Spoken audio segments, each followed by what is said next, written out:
Um, Clark, we will know by Monday, right? Whether we have commissioners of deed or not, right? Yes, Councilor. All right. Councilor Nave for Councilor Caldwell. Thank you, Counselor. I have item 9. Are there any questions or comments? Commissioner? Yes. Okay.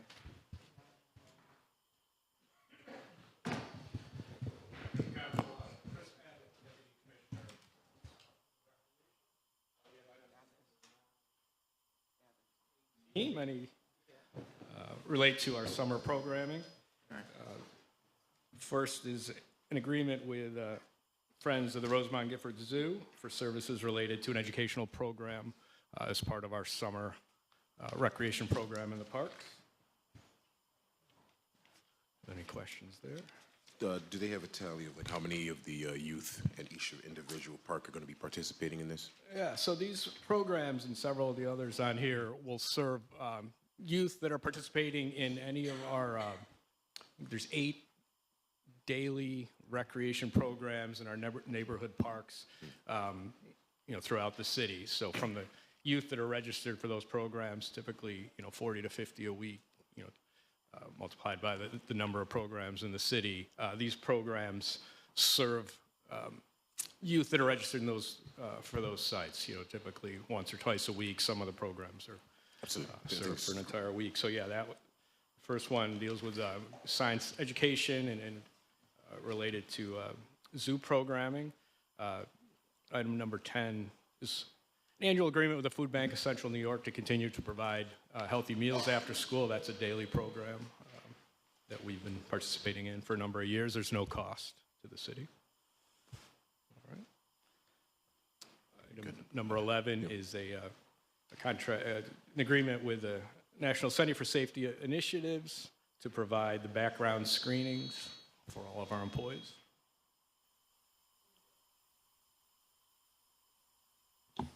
That's the company that's been utilized for the past, or is this just something new? It's we've been using them for a number of years. That's right. Perfect. Yep. So, Chris, so this is just solely for parks? For the background screening? Right. It is. This agreement relates to the park programming and the costs for just parks. So I guess the larger question for me is that every department that hire, is Rick here? That hire, do each department have their own background system that they go through? Or is there some consolidated, Rick? So we do have some that are safety-sensitive positions that are dabbling into parks, and they use that system as well, but generally we don't have general background checks for our employees. Just certain sensitive position jobs, correct. So anybody working with children is running through those background checks. Right. And there's a handful at DPW, a handful at water that are running through background checks. Water for certain things that they need, certain qualifications and things like that, and state compliance. But general background check, no, we don't. Our handbook allows us to pursue it, but we don't currently do it. It's interesting. Rick, is there a cutoff for age for people to apply? Is there a cutoff? I mean, we start at 16. Where do we cut off the age? We don't have a We cutoff. don't, so it's open to anyone. Yep. Okay, thank you. Number 12. Item number 12 is our annual agreement with various individuals for providing qualified instruction in a number of areas as listed: sport, fitness, yoga and dance, golf programs, tennis instruction at our various locations throughout the city. Is this so this is not an in-house thing? This is where people are coming to perform these duties? Correct. Yeah, we contract with individuals to come in to provide a class, a series of classes here and there. Yeah.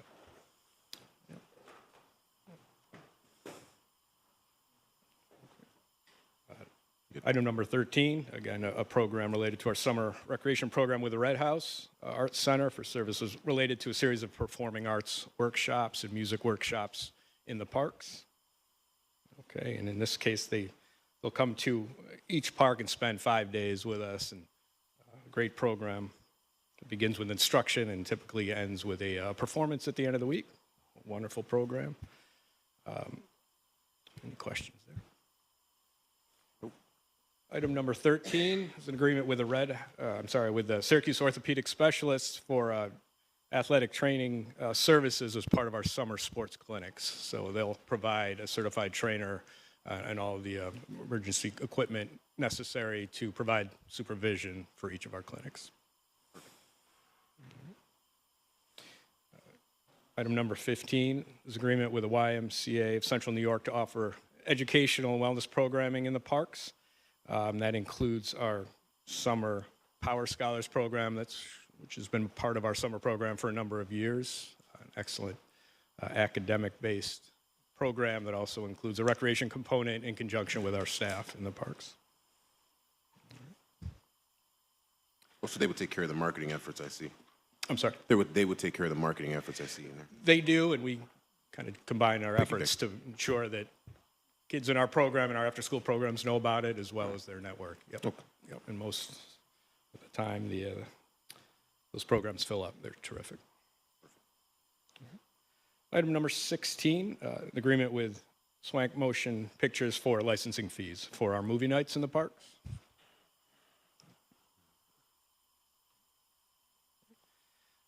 Chris, could I just ask, related to the movie nights?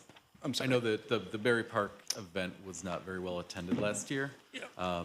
What are you doing in terms of promotion and getting the word out related Yeah, to and these we'll events? redouble our efforts to Yeah. ensure through both social media, through neighborhood groups such as the neighborhood associations that we certainly want everyone to be aware that they're happening. Those are consistent schedule on Fridays, so it should be we should be able to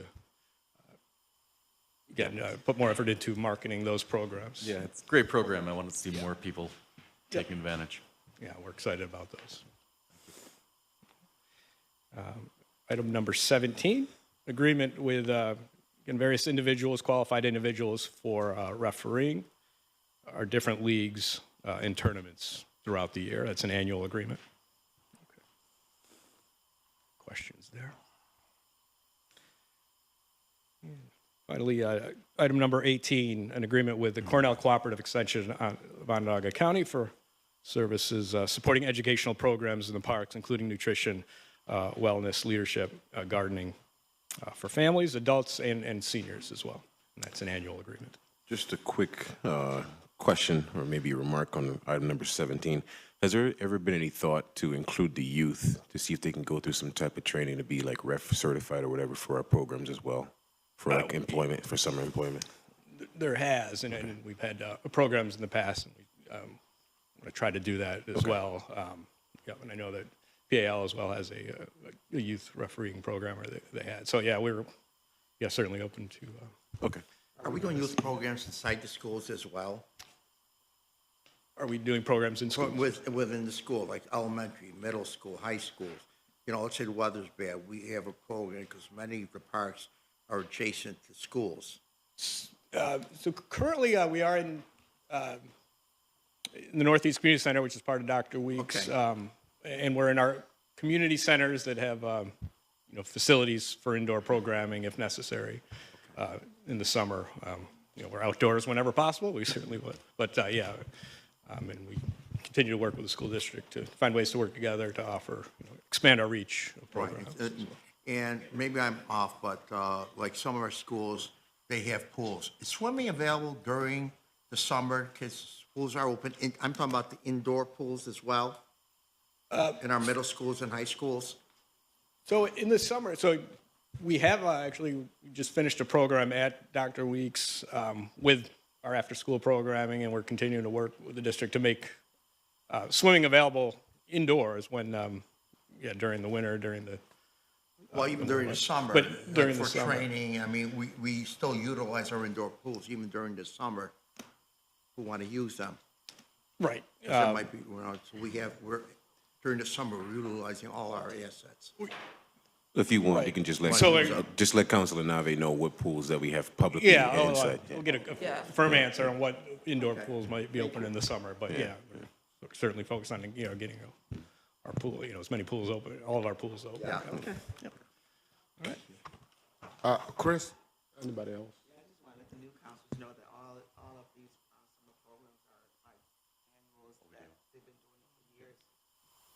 Yeah. Chris, I want to go back to item 12 in the part where talks about dance.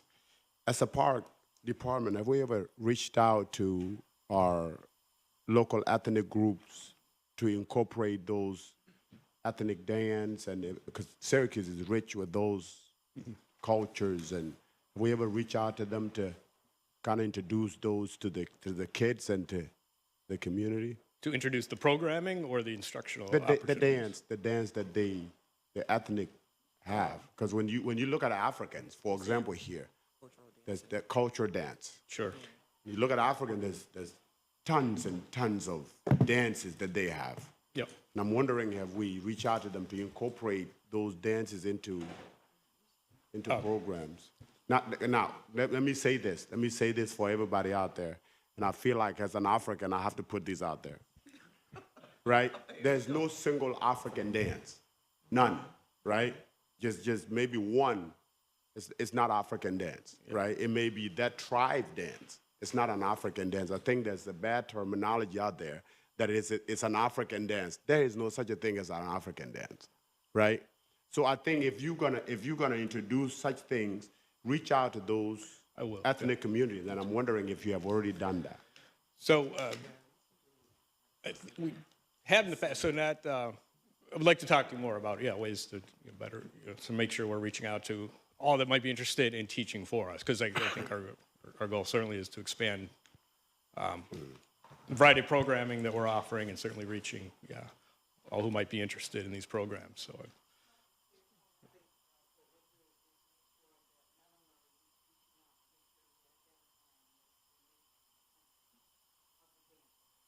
Right. And a tribe, especially, and a clan. Just saying. So the 32 different languages they speak too? That's right. Yeah, okay. All right. Any other?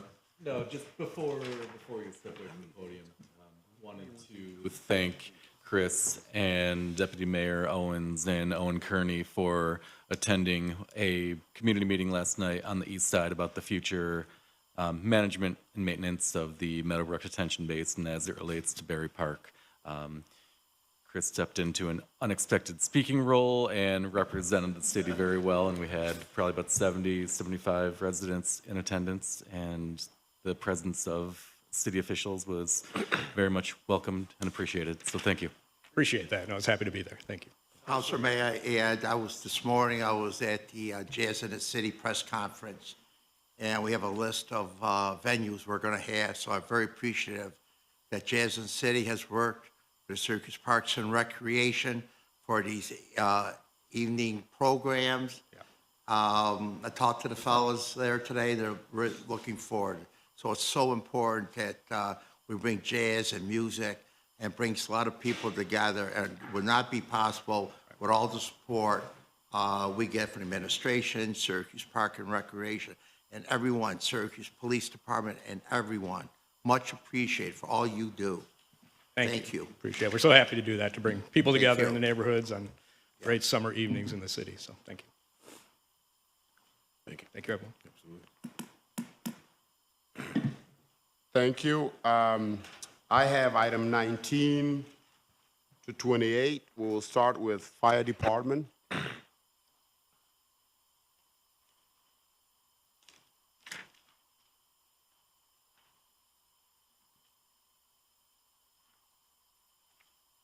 Good afternoon, Council. Rick Histelstein, Executive Deputy Chief of Fire.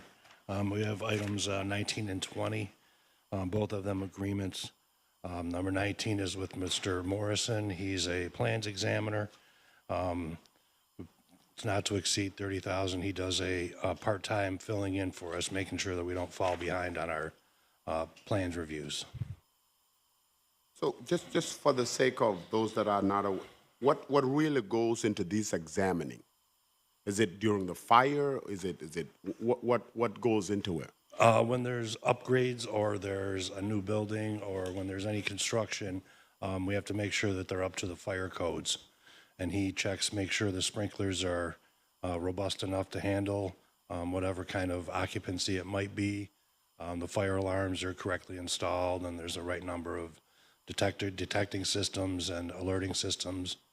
That's essentially what he does. He makes sure the plan has all those parts for meeting the fire code. And I know the fire department is very busy with this stuff. For the sake of data, could you just give us, I know you probably don't have it, just to see how many examination the fire has done over the period? I could get that for you. I don't have those numbers with me, but I can get that to you. We have a monthly meeting, making sure that we're keeping up on the numbers and we're staying within a reasonable time frames to get things completed. Yeah, just for the sake of visual. Yeah, absolutely. We could do that. Yeah. Go ahead, Item number 20 is with Well Now Occupational Medicine. This is almost pretty much the only game in town for occupational medicine. Upstate has a small practice that can handle, maybe smaller departments, but this is the only one that's big enough to be able to do annual testing for our firefighters and making sure they're fit for duty to work on the line. Questions? Thank you. Thank you.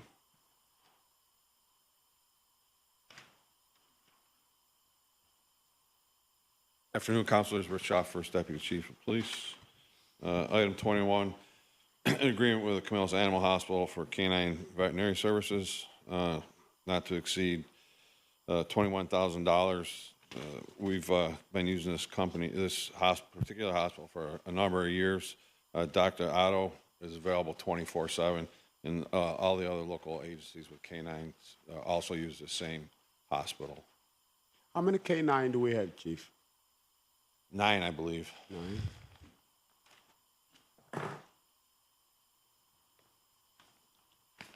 Other questions? 22 is with the Humane Center of New York to provide veterinary services and lodging for animals that are victims in animal cruelty investigations on behalf of the police department. Total cost not to exceed $50,000. This company takes in and houses dogs, cats, birds, any kind of animals, part of a cruelty investigation. Yep, that's what they're used for. We've been using them for a while too, right? We have, yep. I know that the question usually comes up about the shortage of spaces. Sergeant Kramer is working on additional spaces because there's not enough available spaces in this place alone. So he's looking hard. He's got a couple places identified, but he's not ready to. He's moving forward with it, but we're not ready to make any announcements on that. Just to have the additional spaces to house the dogs when they get picked up. So, Chief, do we have a program in place that when they are recovering from injuries that they can be put up with through adoption? I don't fully understand the process of what happens to Okay. them afterwards. I suppose it depends which shelter they're in and what the space is available. I'm not sure about the kill, no kill of any of the Okay. shelters. All right. But I could find out if you want me to. They can be adopted. Okay, thank you. Number 23 is an amended contract and then appropriate funds from that's number 23. Agreement with Axon Enterprises. So this is an agreement that's already been approved by the Common Council. And what we would like to do is kind of move some funding around. So at the end of the day, to cover this, it's $141.423,869, which, like I said, has already been previously approved by the council. But we're making some adjustments from where the money's coming from. For example, we had money for body-worn cameras. Originally, we had it for $100,000. We're now taking $200,000 out of that account. Then our operating budget went from 446 to 412. And so this is just fudging numbers around, but at the end of the day, we're still asking for the same $1.423 million for the contract that's already approved. It's just a bookkeeping thing to make things balance. Why is the capital reallocation from the niche report system, why is that still TBD in terms of the account number? I'm sorry? The reallocation of the $370,000 from the niche report system project, why do we not know where that's coming from? Well, we haven't agreed to go move forward with this yet, so it's in our capital improvement budget, but right now, we're currently using chairs too from the county, and we would like to, at some point, go to niche, but we're not prepared to do that at this point in time, so we wanted to use that money for this instead. Niche is an off-the-shelf records management system. 24, application agreement with the U.S. Department of Justice for our Edward Byrne Discretionary Community Grants Program for $415,000 to be used in our PAL program. Speaking with Jamie Oliver this morning, this is just going to continue the same great work that's being done with the PAL program. However, this money will be used specifically to target teens in the 14 to 19-year-old age range, expanding his program with the same work footprint that he's been doing.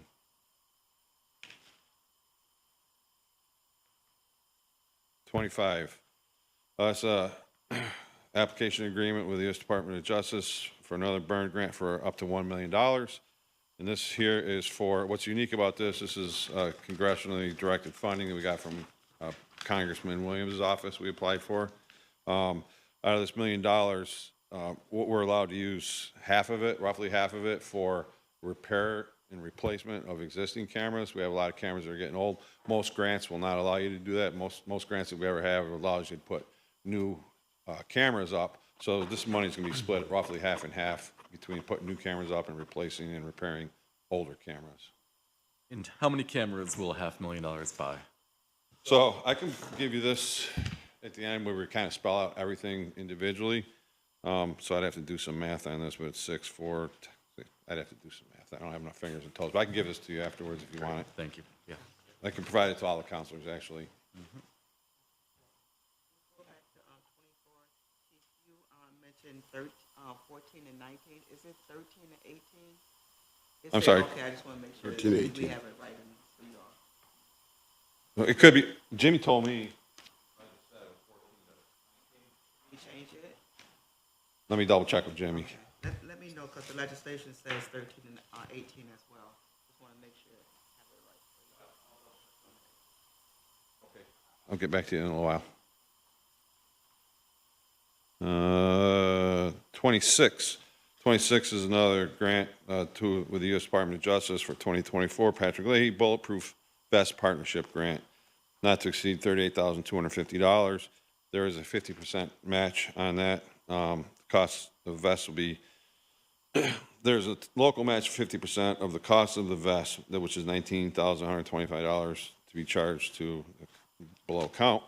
This is something we do every 5 years. We replace the vest for all the officers, just a rotational basis. So it's something with or without the grant we would have to do.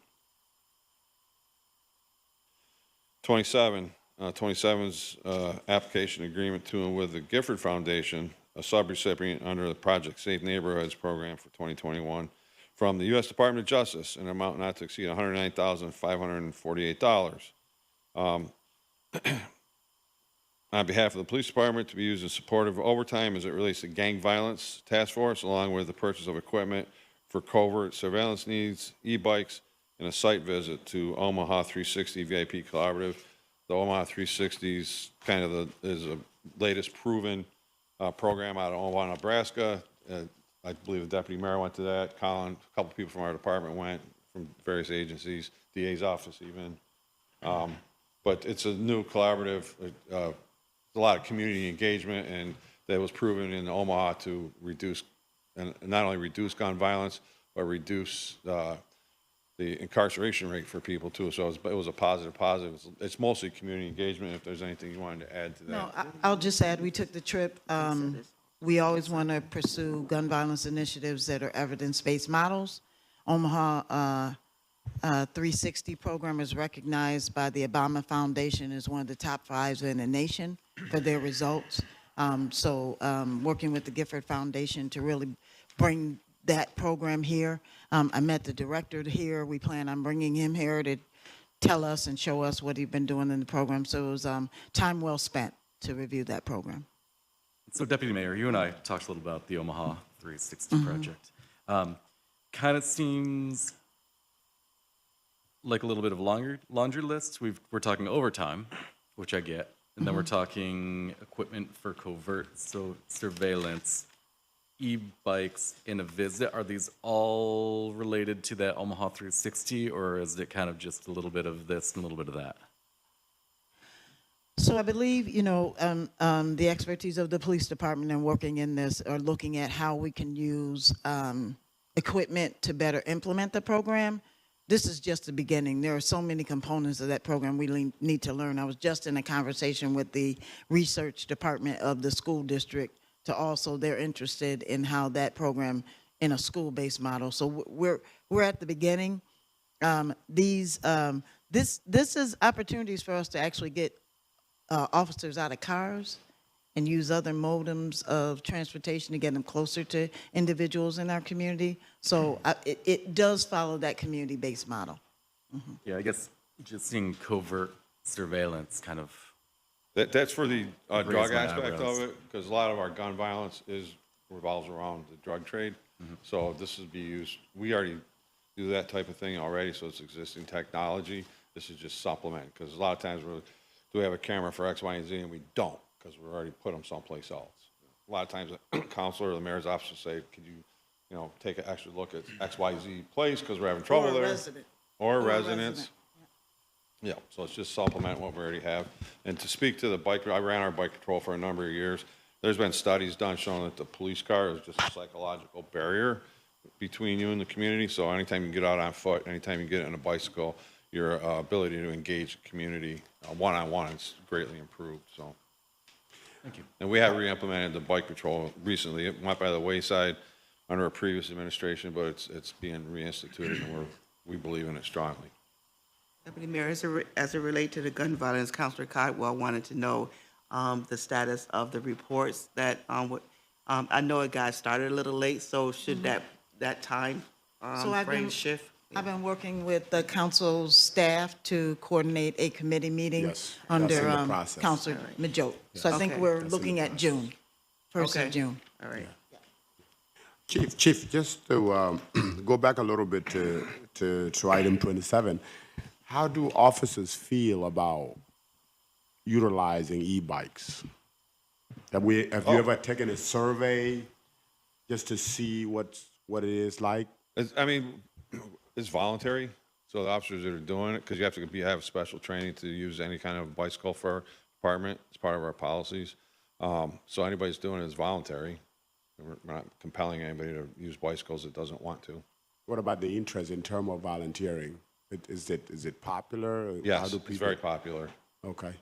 You have to like turn people away or something like that, or is it just?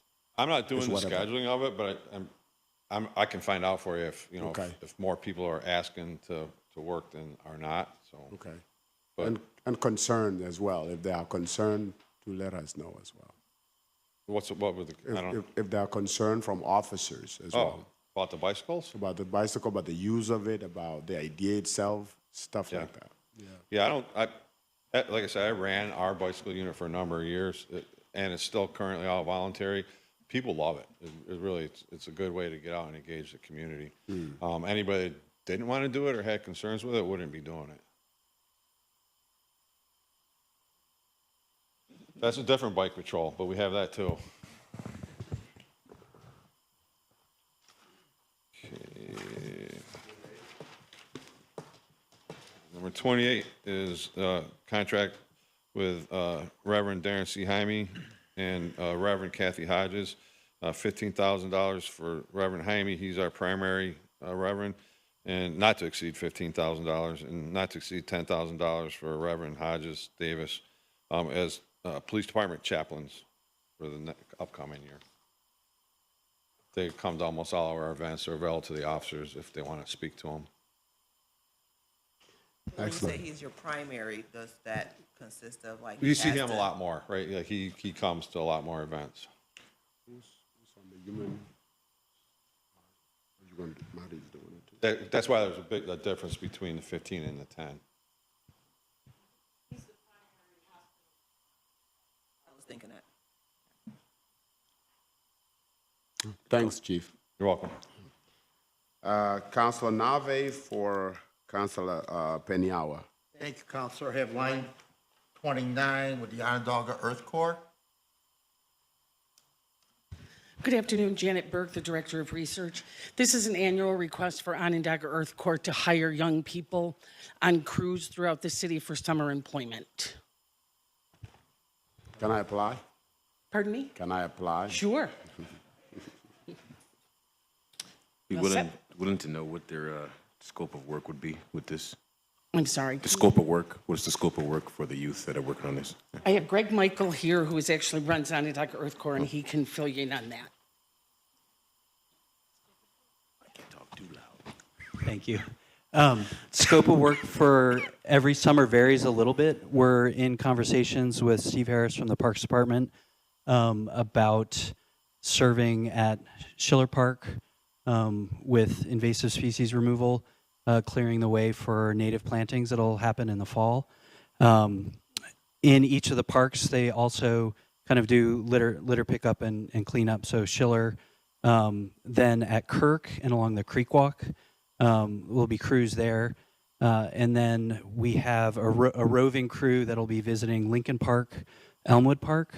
And in addition to our park-based work, we also have a Clean Streets crew.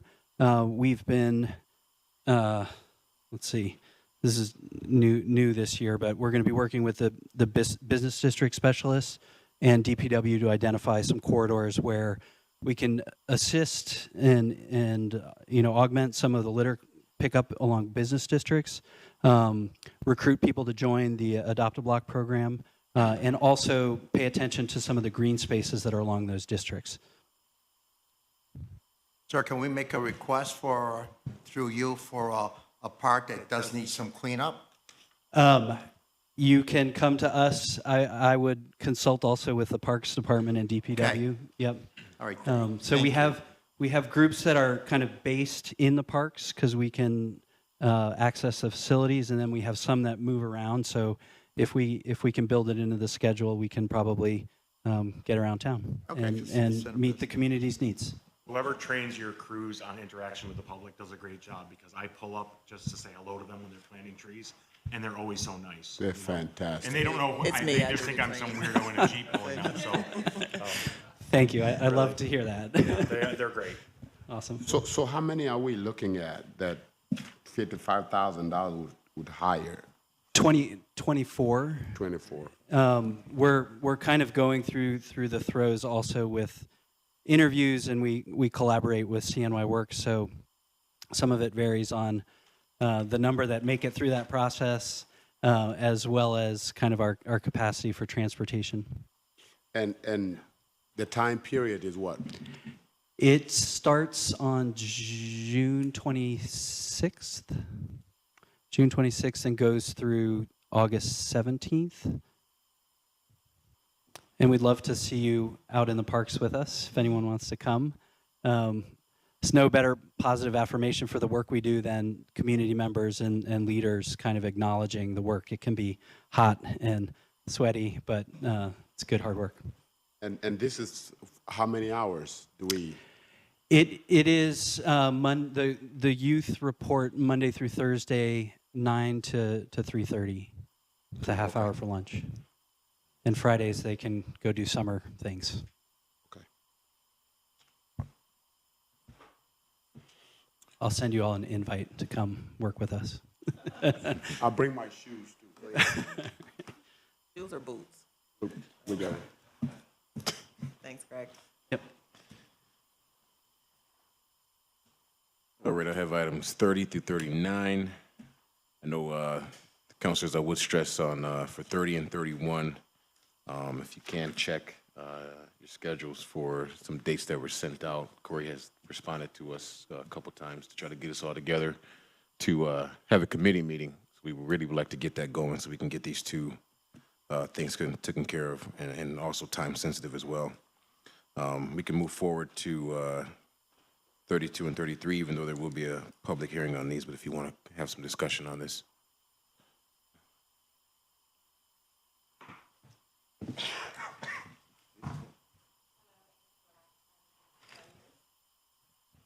This is This is the street sweeping program. As you said, we're going to have a meeting about it, but if you have any questions right now. Any questions pertaining? I do have a question on this.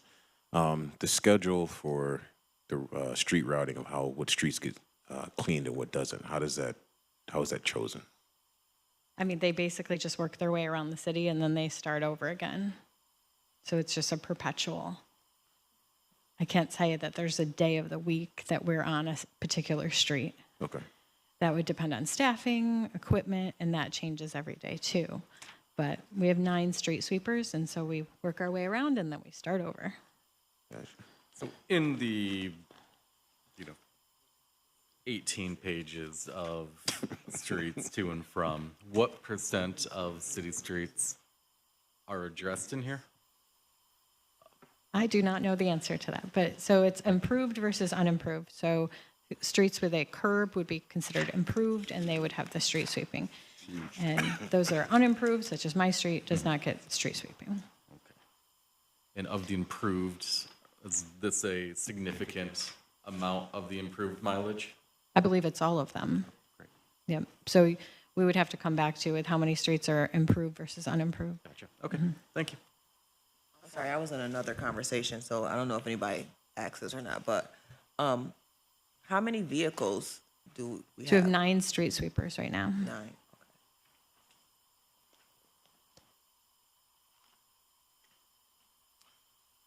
Out of curiosity, and through the street sweeping, is each street done once a year? Is that No. How many times? I could not answer that. I'm not sure anyone could, but there's 9 out there, and they start on one street and they work their way around the entire city, and then they do it again and again and again. So it could be different. I couldn't tell you your street's going to get done on Tuesday because they just keep restarting. So Well, I can definitely say that my street it gets done constantly. So Yeah. that's good. Well, send them over to mine. send them to yours. Send them over to mine. Yeah, they're early in the morning. Yes. Yes. I do thank you for that as well, Ann. But if there's anything, Corey, that you'd like to comment on 30 or 31 at all, you good? All right, perfect. We can move forward to 34. Thanks. Neil's going to come up. Thank you. Oh, Neil. You get a smile today, Neil? There we go. There we go. Good afternoon, Council. Neil Burke, DPW. Number 34 is before you to allow us to accept a grant from Senator Rachel May, which comes to us via DASNY. And this is for $1 million, and there's no local match required. Just look at this. So I'm looking at a map of Erie Boulevard West and West Fayette. Where, do you have an idea of kind of conceptual plans? What Yes, this is gonna so be, this where would it's gonna be go? essentially from the near west side, tying into the beginning of Tip Hill. So around Seneca to Magnolia Streets. It's a stretch with, that's lacking some pedestrian features, lacking some bicycle features. So that's what we want to use the grant for. And it's nice that, again, there's no local match. We don't get a lot of those. Yep. Yeah, that Fayette Gaddis corner is tricky. Yep. Neil, while I have you up here, I had a constituent that had asked about their street needing a sidewalk. Now, remind me again, how do we decide which street get the sidewalk and which one waits? So it's a planning process similar to our road recon process, where we take a holistic look at what we have, where we've done improvements in the past. We also layer on things like traffic volumes, proximity to amenities like schools and parks. And we would love to be on every street this season, but we're really dealing with a backlog here of many, many decades of deferred maintenance. So it takes time, but we will get there. And if you have something, someone has a comment, concern, you can always send it to us. We don't do streets by request, but we do take a look at complaints, concerns, things like that during that planning process. And again, we have to make some decisions each year, And it's really a balancing act. But I would love to be out there this season and hit every street. It's just the realities of it. Sir, so last week, I forwarded an email to Commissioner Williams at DPW and to Ann Fordosh. This was pertaining to Grosso's Park, intersection of North Salina, South Alvord. I walked around there and I was really shocked to see this sidewalk in total disrepair. Along the When park? I'm saying you could easily trip it, I was really disappointed, and I did forward. I did not get a response yet, but I just want to emphasize again over Grosso Park, North Salina, South Alvord Street, that area near Danforth. Please take a look, because I couldn't believe that sidewalk is in bad shape. I appreciate it, and we'll take a look. I don't know if that made its way to me, but I'll when it does, follow I'll up on get you that, too. something. And just to point out, we do work closely with Parks Department to help them plan for sidewalks around their facilities as part of their capital plan. But we work together. They use our contractors. Okay. And we try and get the biggest bang for our buck. Okay, thank you.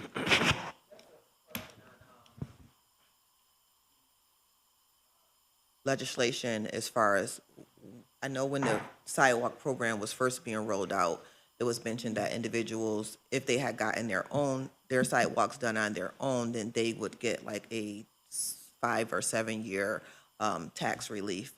And then that changed. But there's so many sidewalks that are a hazard. And so I don't understand why that was, why did that happen? Why can't people get their sidewalk done? If you, the homeowner, want to elect to get your sidewalk done, you can do that. We haven't stopped you at all. But then it would be, but then they still have to pay the taxes for it. In the beginning, it was first discussed. I don't know if somebody else has the answer or not, but. No, so that's a good question. Prior to the program beginning, if you elected to do your sidewalk within a period of time, you can apply for an exemption of fees for a set amount of years via the assessment department. But if you elect to do your sidewalk now, you are not exempt from paying those fees. No one's exempt. You, the homeowner, SU, churches, you name it. So everyone pays. So I have to get a permit, right? You still have to get a permit. That's the key. Counselor, I just said, get in here right quick. Some of the counselors that's absent right now have been looking at that area there, and maybe you all can have a deeper discussion at a later date on it.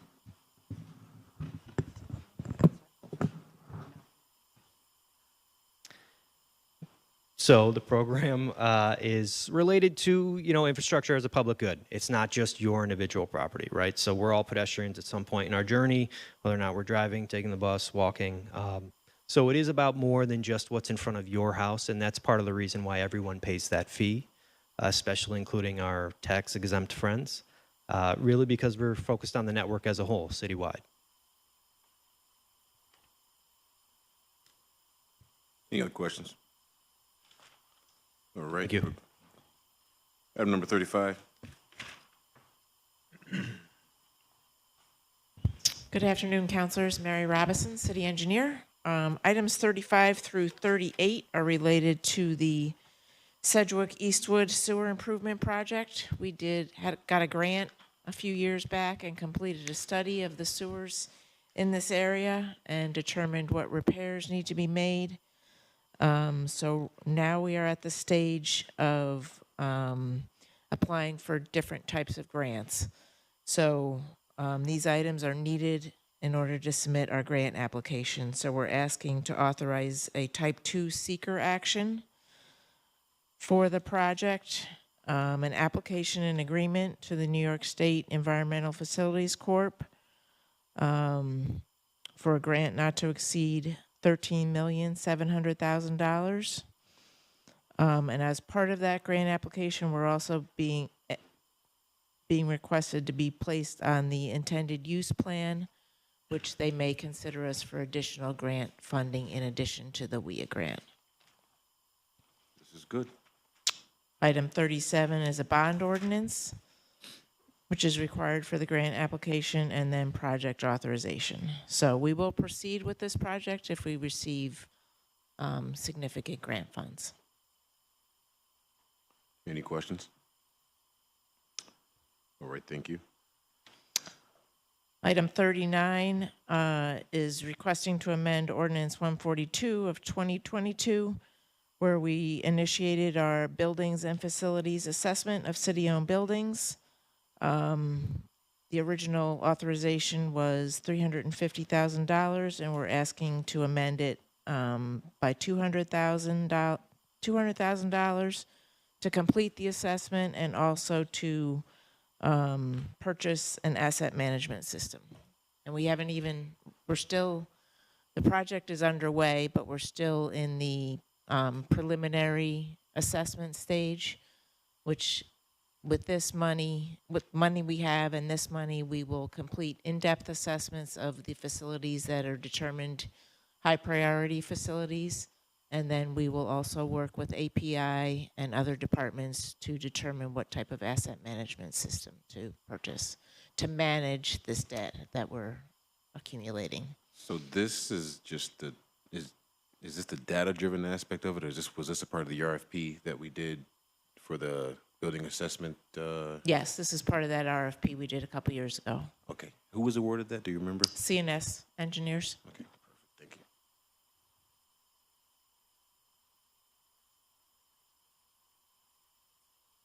Any questions? Thank you, Mayor. Appreciate it. Thank you. I'm all set. Councilor Manto for Councilor Hogan. Thank you, Councilor Majoke. I have items 40 through 45. Pyle. Good afternoon, Councilors Owen Kearney, Deputy Commissioner for Planning. Number 40 has been on your agenda for at least 2 meetings now in Councilor Hogan's absence. We'll reach out to the city clerk and the committee to discuss how we should move forward. I'd like to hold the committee meeting sooner than later. Obviously, want to make sure we're coordinating with Councilor Hogan, but this is something I think would be great information. And Councilor Hogan has a lot of this information, so if it's possible to schedule something like this in the coming week or two, I'd love to do it. But We'll just hold that one then? yeah, continue to hold it, and I'll follow up with the committee to discuss how to schedule this in Councilor Hogan's absence. Sounds good. Thank you. Thanks, Owen.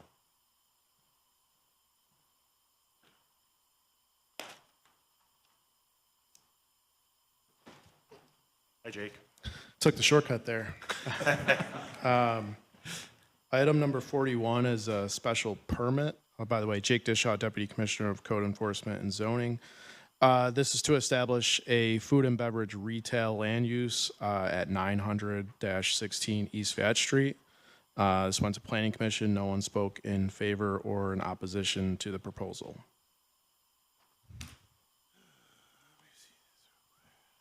Item number 42 is also a special permit to establish a food and beverage retail land use. This is at 1524 Valley Drive for the Deli on Valley. Yeah, wasn't this was already a restaurant? Why do you need a special permit? So since it was a change of because there's no sit down in this, it's like all takeout. If you've been in. Under the new zoning code, it's triggered, it's allowed by special use permit. So they had to apply for a new special use permit. Since we don't modify special use permits anymore, that was under the old code. Under the new one, new tenant, they have to get an entirely new one if things are changing. So that's the process they went through. Also, no one spoke in favor or opposition to that proposal. Speaking of which, on a side note, I think Neil might have stepped out at the moment, but this particular place has a parking lot across the street, and they do have pedestrians that would park there and have to cross the street to enter into their facility. Wondering if we can get a pedestrian crossing at all, or just a marking, because they do own the lot. Well, the old owner owned the lot, and that property the taxes haven't been paid on that, so I believe it went to foreclosure. It was a separate now? Huh? Is it separate now? So they no longer own that at all? No. Okay. Disregard that. I mean, you can reach out to them if they want to grab it quickly, but no. Okay. Item number 43 is a map zone change request. If you recall, we've had, I think, one or two of these before the council recently. These are triggered from re-subdivision. So when a re-subdivision that goes to the Planning Commission triggers the future of a potential split zone parcel, we in turn, as a policy, want to clean that map up and have it.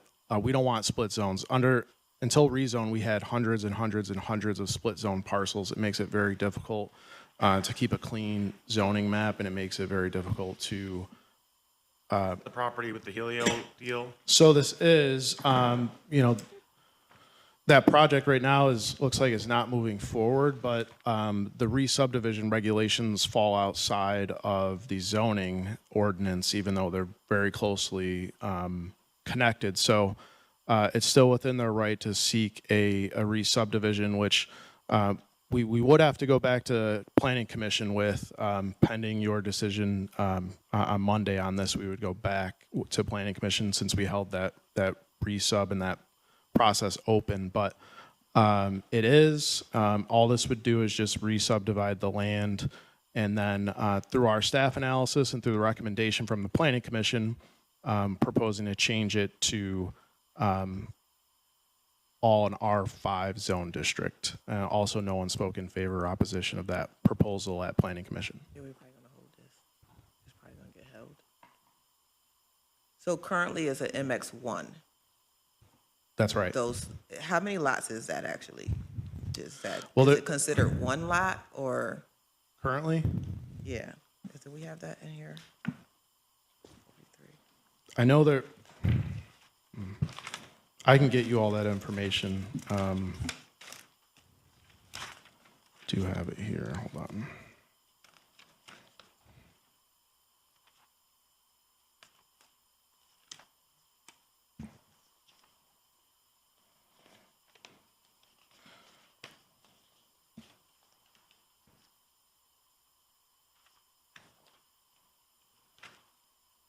Okay, so. Oh, so that's the part that's like kind of that driveway area? Yeah, do you know which page you're looking on in the? Sorry. No, I don't know what page it is. You want to look at this?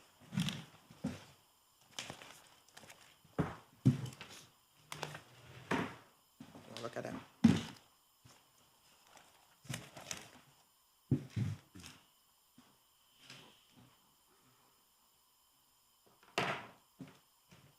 So Jake, if that project seems to be dead in the water, we could wait and come back and do this if someone else wants to develop it?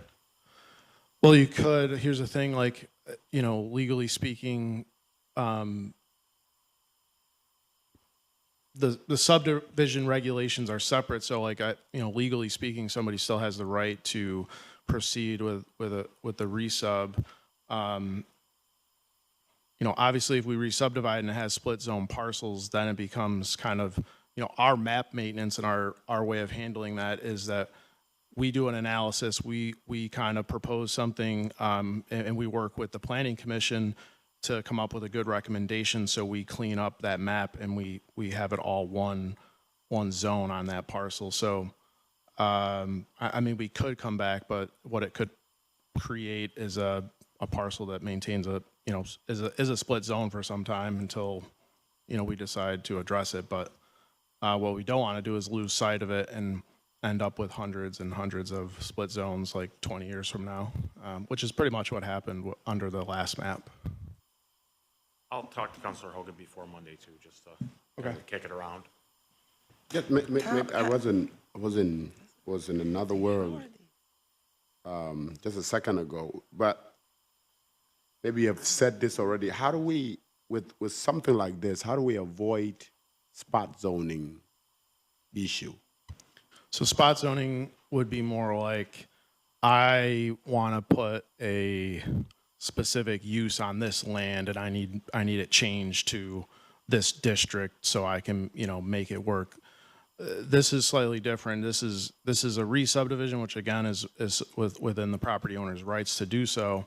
That's creating a split zone on a budding similar use types. I mean, you could still build property in MX1 and R5 similar to what's being proposed. So it's really part of a response to a re-subdivision, the creation of a split zone parcel, unless, hey, I want to do something that's not allowed here, change it to this so I can do it here, which is not the case. Okay. Thank you.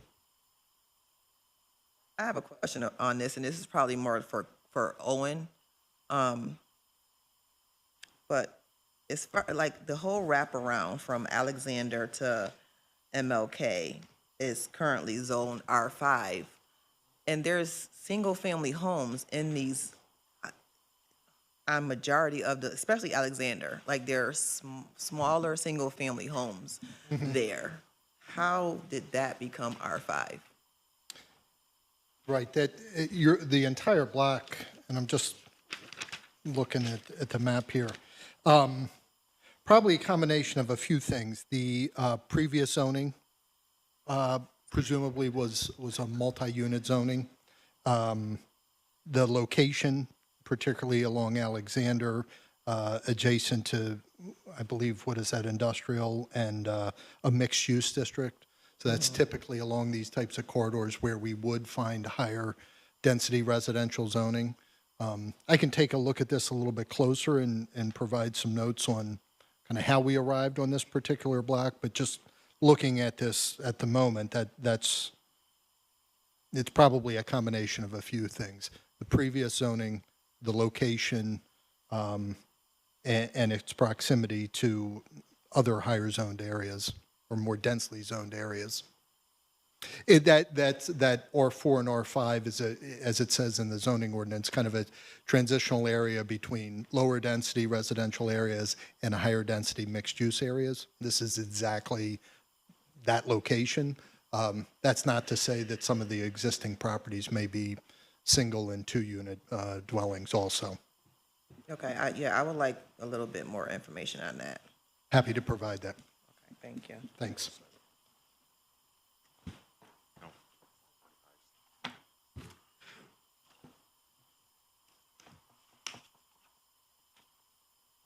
Item number 44 is similar to 42, or no, excuse me, 43. This is also a zoning map change from a re-subdivision. I guess the situation here is slightly different. There's basically a landlocked lot on Kellogg, and the owner had an easement coming through to access that, and they're re-subdividing and it's creating some split zones. So we're just cleaning that up in the process. So the portion of the property on 211 1/4 Kellogg going from R2 to R3, and the entirety of the property at 232 Holland from R3 to R2. If you look at the maps in your packet, it kind of probably helps envision what that is and what's triggering that. But again, there's no proposal or development happening. It's just a re-subdivision with an owner who's trying to maintain access to this landlocked lot, and it's creating split parcels. That one makes sense. Item number 45 is very similar to 44, also a map change. This was a lot alteration where somebody was given a portion of their rear yard to another property, which we can approve administratively because it's under a certain amount of square footage. We're holding it right now pending council's decision on the map change, but this is at 139 West Kennedy, and we'd be proposing to change it from R2 to small lot residential R3 for the same reason. Again, it just creates a split zone parcel based on the land change or the lot alteration. Thanks, That's it. Thank you. Thank you, Councilman Monto. Council Williams. Thank you very much. I've got items 46 through 49. We held a committee meeting last week on items 46 and 47. Nader sent the notes out this morning. Does anyone have anything else for Mike related to ERP project? All right. Good afternoon. Mike Canizaro, Commissioner of Finance. Also up here for number 48. So 3+1, they're kind of our treasury management consultancy. It's an annual invoice, $76,500. They've really been instrumental in helping generate some of the interest income. So, they review our bank statements. We have a $300 million budget. We don't spend, divide that by 12, we don't spend $25 million every month. It'd be great if it was that equal, but, December, we pay a $20 million retirement bill.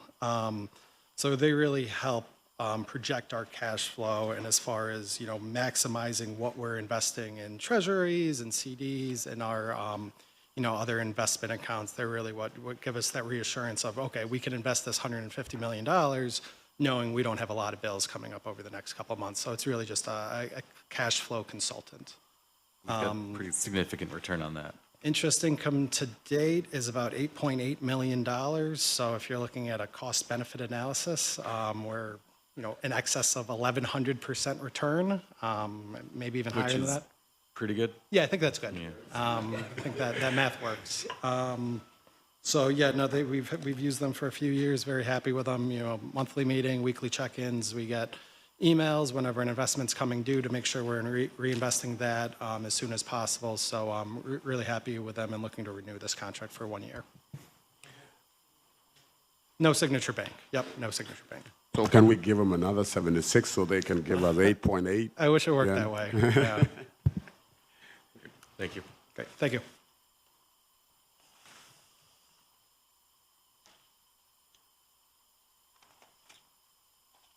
Good afternoon, Council. Matt Ojic, Commissioner of Assessment.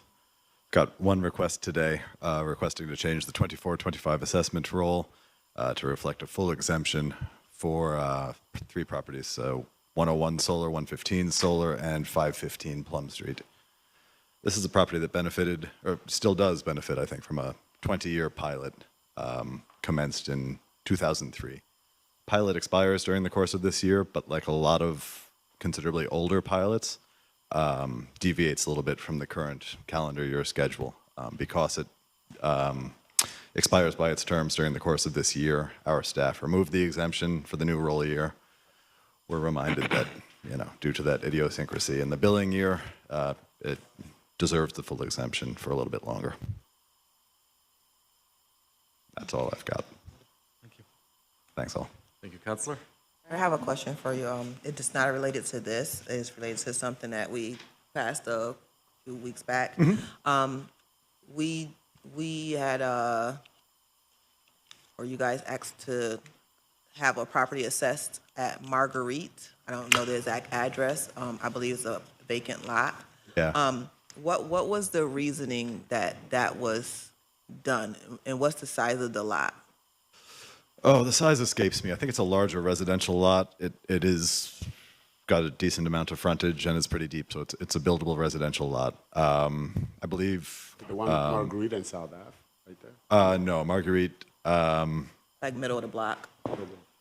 Mid-block backs up to Bishop, I think. Yeah. We were approached by a prospective purchaser, adjacent property owner. So in going through that application process, prospective purchaser requested an appraisal commissioned by us. Appraisal has come back. We paid for that and are still discussing possible disposition now. Okay, so my question is because that resident did reach out to me, and they're not happy with what they've received as a response, I guess. And I guess my question is more, why didn't that property just get moved to the land bank? I believe, and this predates my time here, but most of our backlog of small residential lots were offered to the land bank about a decade ago, shortly after the land bank's inception, and the land bank didn't want those lots. So assessment's role right now is to work with NBD through the city-owned property sales program, sort of informally market those to prospective purchasers and do our best to sell those for market value. Okay, so just to be upfront, that the resident is not happy with what they were told that they could buy the lot for, because they know that people have bought lots, side lots, for much less. Of course, they bought them through the land bank. And so that's going to be a huge discrepancy, I guess. More or less, I think that the assessment now is wasted money for us possibly because they don't want to pay what the city is now asking because they know that the land bank lots have gone for so much less. So I don't know. But if it's buildable, I guess you can market it as a buildable lot now, but is that something that the city does, or does it have to get moved to the land bank to be marketed for a buildable lot? No, certainly not. And I think you've identified a dilemma that's frankly stymied us for the last few weeks.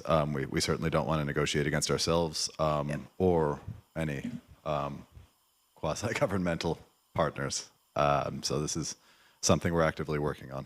Okay. Thanks. And continue with your items. My items? Yes. Okay, well, I think we need to circle back. Can we circle back to one real quick? Sure.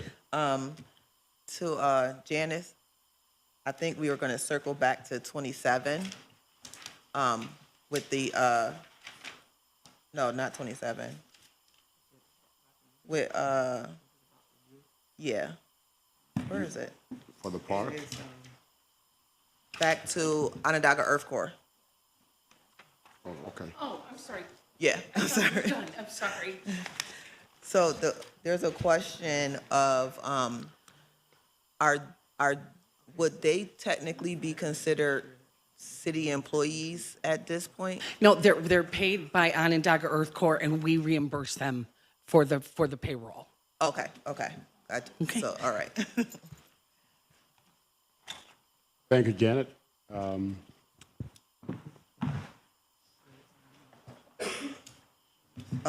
Sorry. Yep, your items. All right. So I have items. Thank you, Counselor. I have items 50 through 99. Is it 99? Yeah, 50 through 99.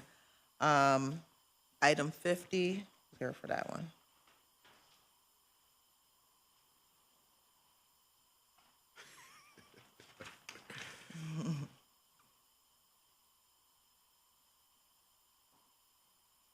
Hi.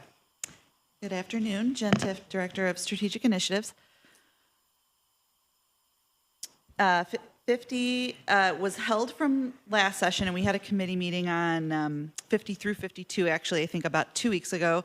Again, this is related to a previous application that you all approved for us to apply for a grant through Empire State Development for the Municipal Infrastructure Program, which is a program that the state specifically set up to enable municipalities to invest in broadband infrastructure.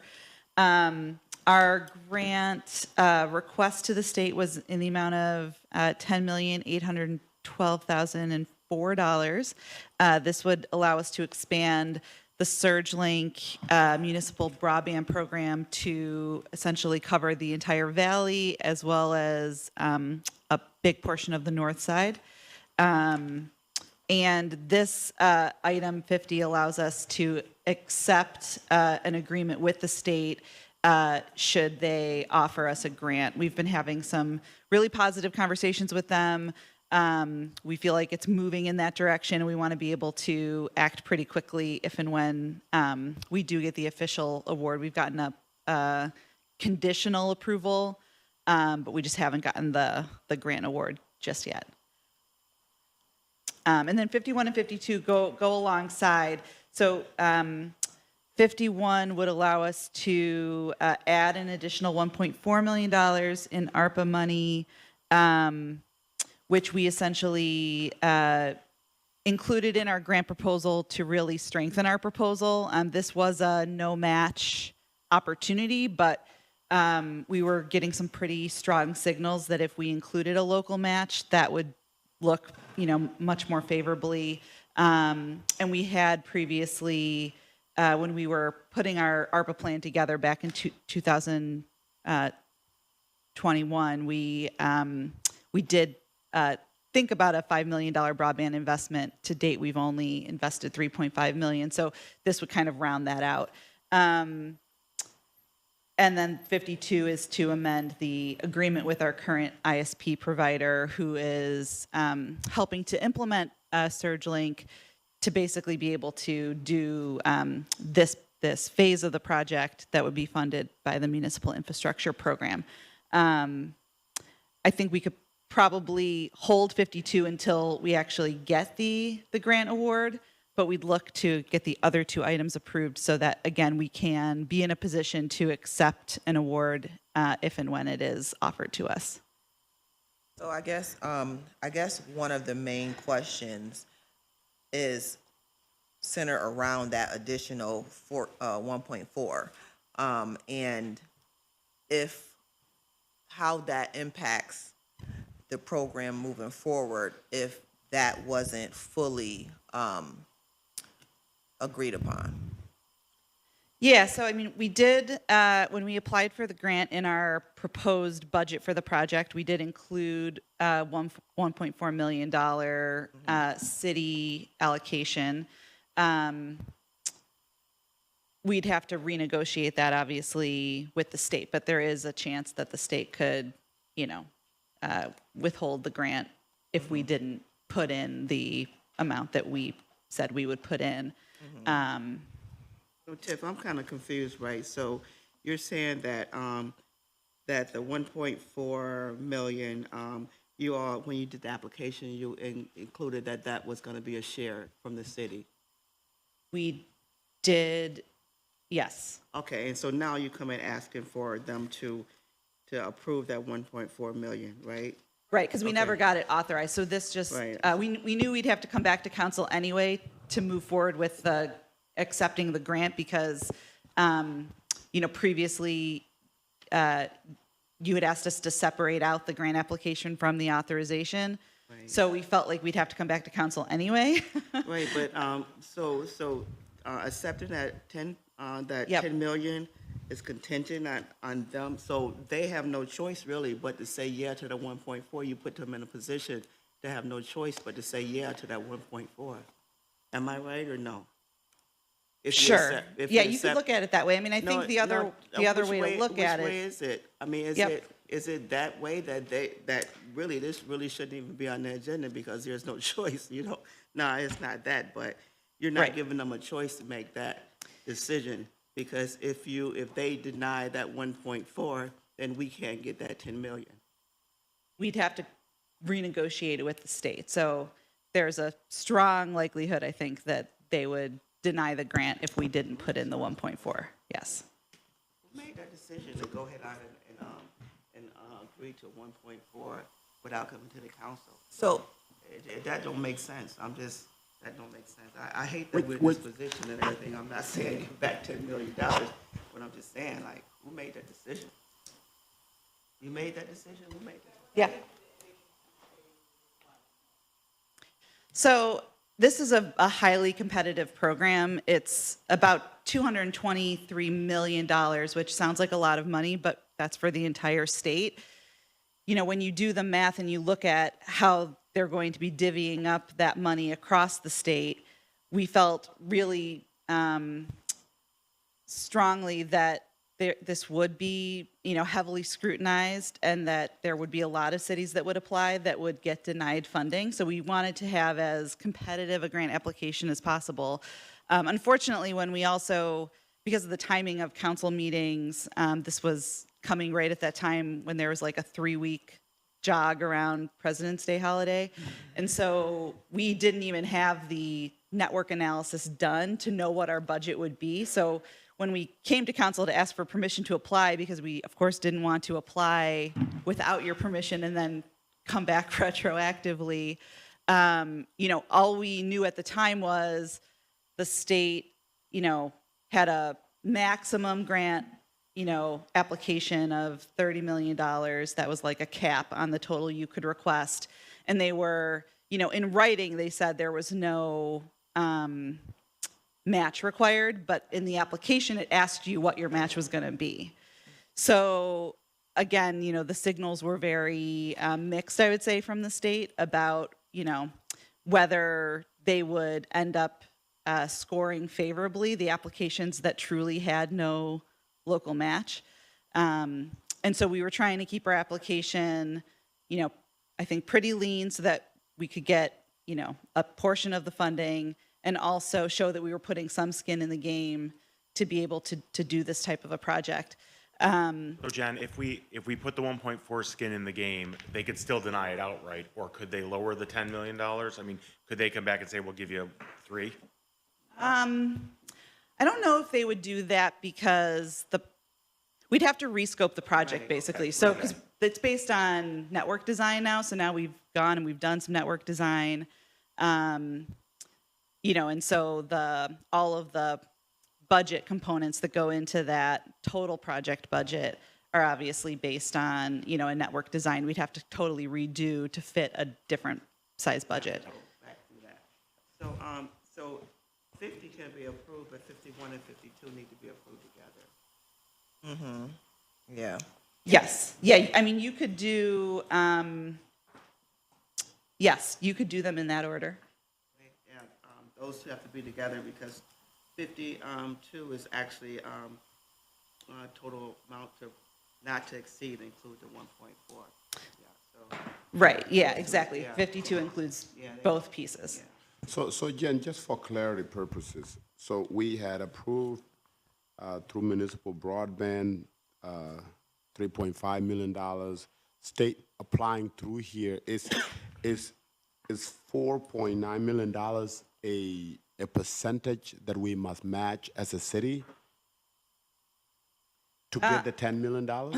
No. So the original, if you kind of think about it as two phases. So the broadband pilot we've been implementing, which has a budget of $3.5 million, that's completely separate and has no bearing on the municipal infrastructure program grant. Okay. So yeah, we decided to do the broadband pilot using our own ARPA money. And we were looking for other sources of grant funding to allow us to expand to other parts of the city.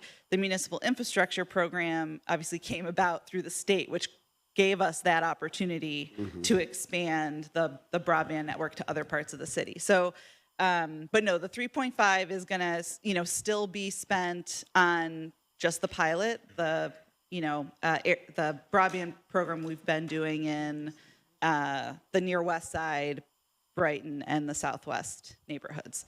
So the $1.4 million is a match. That's a match to the 10.8. Okay. Correct. And when we applied initially for the grant, we did not know that there was a match. So when we applied initially for the grant, the state said that a match was optional, basically. But of course, the implication is, if you throw some skin in the game, you might get some extra points. So this is on our own. This is not required by the state.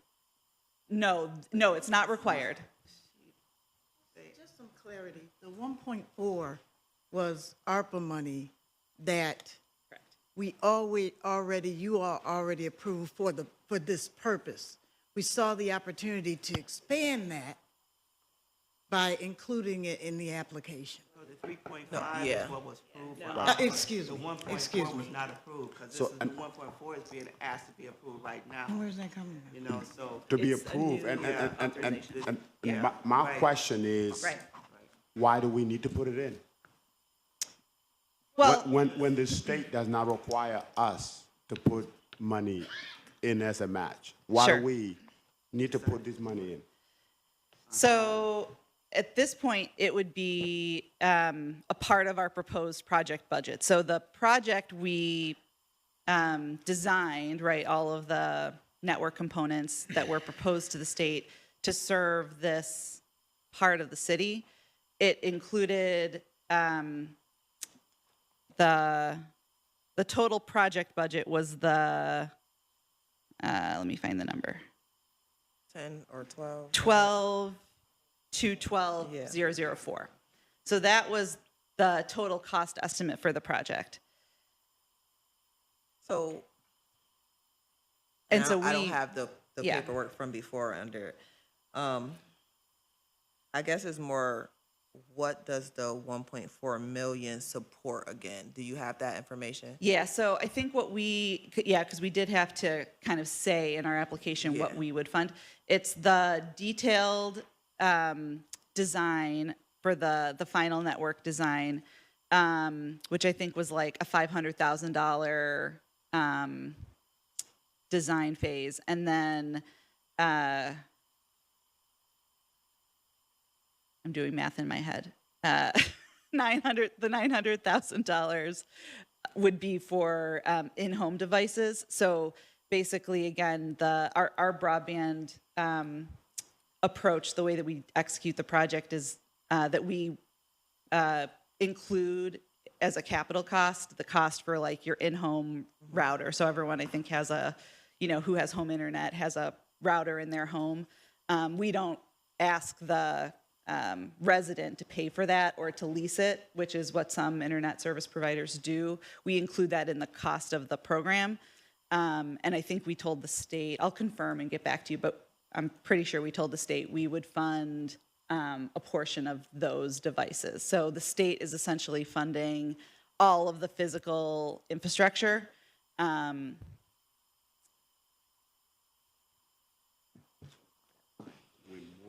Okay, we'll hold, I'm sorry.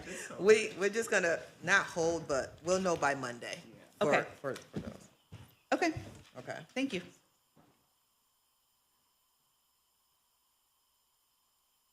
All right, 53. Oh, that's a part of that. Yep, good Oh, that's afternoon, home headquarters. councilors. Oh, okay. Yeah, Tanya Eastman, Director of Neighborhood Grants.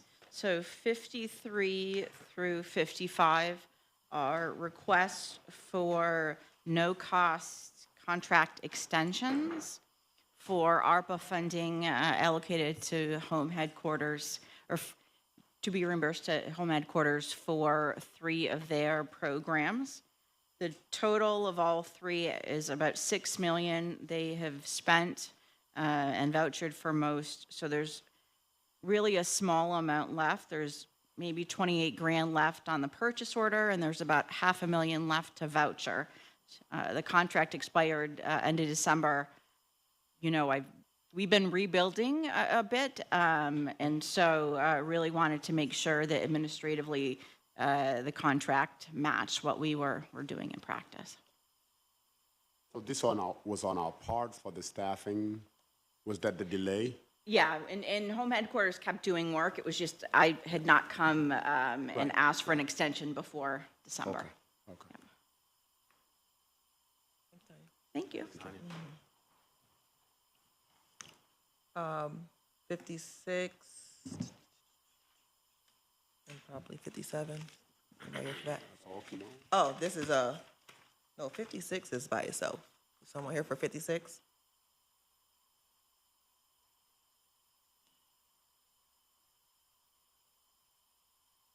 Okay, one more time. Good afternoon, Council. Jake Dishaw, Deputy Commissioner of Code Enforcement and Zoning Administration. Item number 56 is an encroachment request at the Syracuse Cooperative Market located at 618 Kensington.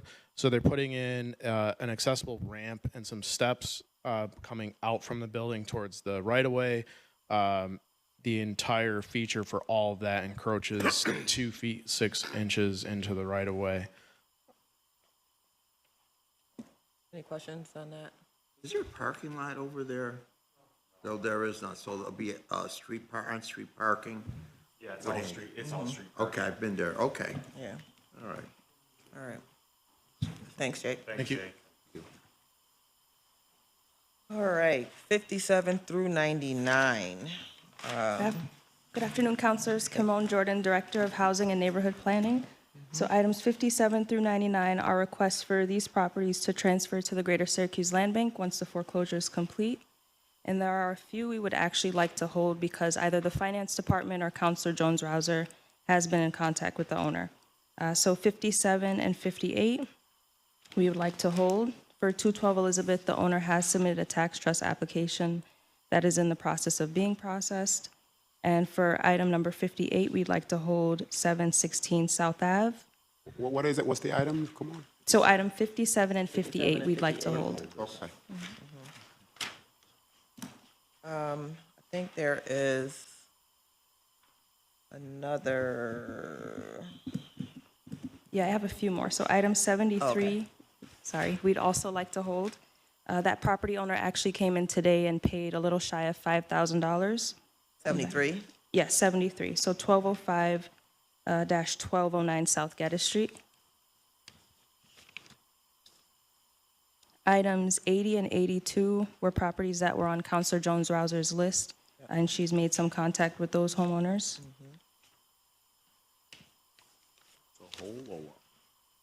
Yeah, 80 and 82? Yeah. Yes.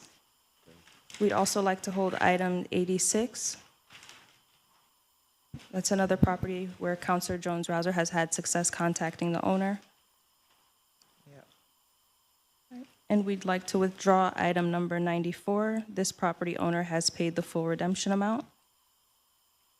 That's at 124-126 Henderson Street. And that is all.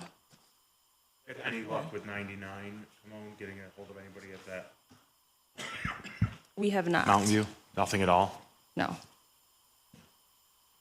There may be one or two more, Camone, that I know I've been in touch with someone. I can't remember if it's a Cathrop or like a Cathrop or a Newell or something. So I have to go back to that list so I can let you know that by Monday. Okay. Okay. All right. Well, those properties, the land bank required, so a lot of them, the sidewalks are already there. So when they go to the land bank, does the state take responsibility? Do they repair the sidewalks? And when they do they bill the person who may buy that property? So the land bank isn't necessarily responsible for the sidewalks. The sidewalks would be taken care of under the city's municipal sidewalk program. So Okay. as Neil indicated, if they're on the schedule, then they will be addressed. Okay, so come on, if they're in bad shape, we don't want anyone to trip over them. So, I mean, there are gonna be times when these are in need. One point property that's not on the list is that intersection of Butternut and Camp Messer. And that's a building that is a shell that I think should be demolition, but the city right now is putting new sidewalks right there, right now.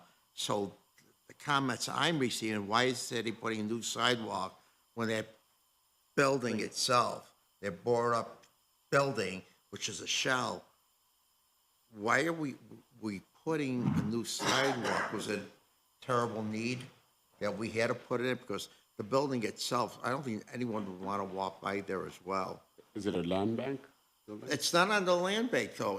But it's a shell of a building. People have gone in there. It's a shell of a building. It hasn't gone to the land bank. Yeah, we can But this definitely take a sidewalk- look. Would the you? city? Yeah, I would appreciate it if you get back to me, and I did forward an email about 801 Wall Street. I know we had talked about a possible demolition. That was about a month ago. If you can get me an update, I would deeply appreciate it. Yeah, absolutely. Thank you, and I really appreciate all the work that you do and your staff do. I appreciate it. Thank you.